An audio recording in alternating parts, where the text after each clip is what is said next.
Sring Saliou Baké, 1915 à 2007. Vie et œuvre d'un bâtisseur, des armes. Ya ayyuhal lazina amenu wa amilu es salishati. Ô vous, croyants véridiques, constants dans la vertu, prenez grand soin de bien choisir les noms que vous donnez à vos enfants. Cela peut être d'une grande importance pour leur destin. Nous tenons de Ghazali que le fait de donner le nom d'un saint qui a rencontré l'agrément de Dieu à son enfant est un moyen de faire rejaillir sur lui l'aura de l'homonyme et de lui faire acquérir certaines des qualités qui l'ont distingué aux yeux de Dieu. Cheikh Ahmadou Bamba a donc eu la main heureuse en donnant à ce fils, né en 1915 à Diourbel et qui allait devenir le 5e calife de sa communauté, le nom de Saliou, nom prédestiné s'il en est, Saliou qui signifie la vertu colle admirablement bien à notre héros.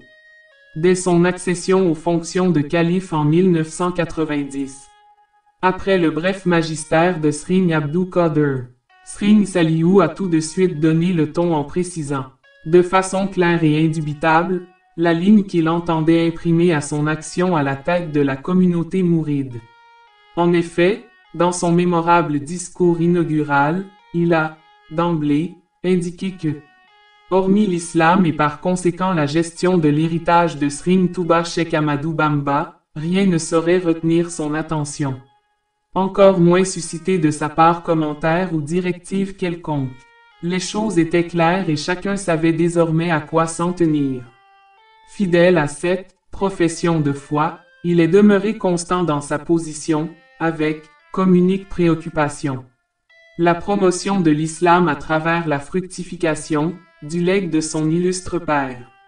Dans cette entreprise colossale, Sring Saliou est servi, avec bonheur, par une connaissance insondable du Coran et des sciences religieuses, une générosité incommensurable et une humilité indescriptible. Homme très intelligent et très cultivé, il a une claire conscience des enjeux qu'implique sa mission de calife, et surtout, il mesure à sa juste valeur l'impact que la conjoncture internationale peut avoir sur le devenir de l'islam dont il est l'un des plus ardents défenseurs. Très ouvert à la modernité et au progrès, il est cependant d'une fermeté inébranlable et d'une vigilance absolue dans sa croisade pour la défense de la pureté de l'orthodoxie musulmane, à l'instar de son père.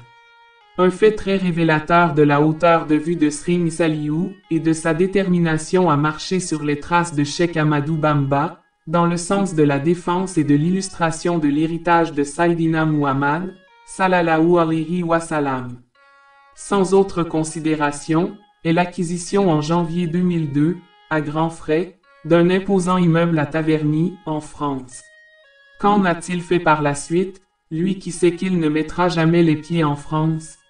Il l'a tout simplement mis à la disposition de tous les musulmans qui peuvent y pratiquer. Comme il l'a fait préciser, leur religion dans la paix, dans l'amour et le respect de l'autre, et en parfaite conformité avec les lois de la République. Le détail est important. N'est-ce pas là la vraie image de l'islam universel?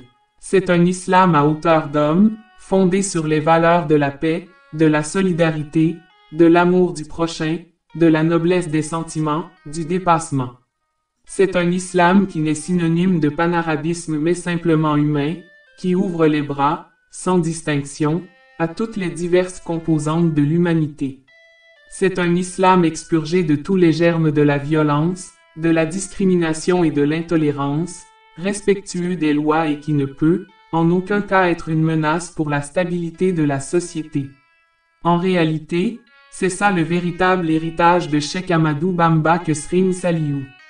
Abonnez-vous à notre chaîne YouTube gratuitement sur Qasida Plus TV et restez informés chaque jour de nos nouveautés. Contactez-nous. Numéro de téléphone Sénégal plus 221 75 631 22 82 77 062 02 88.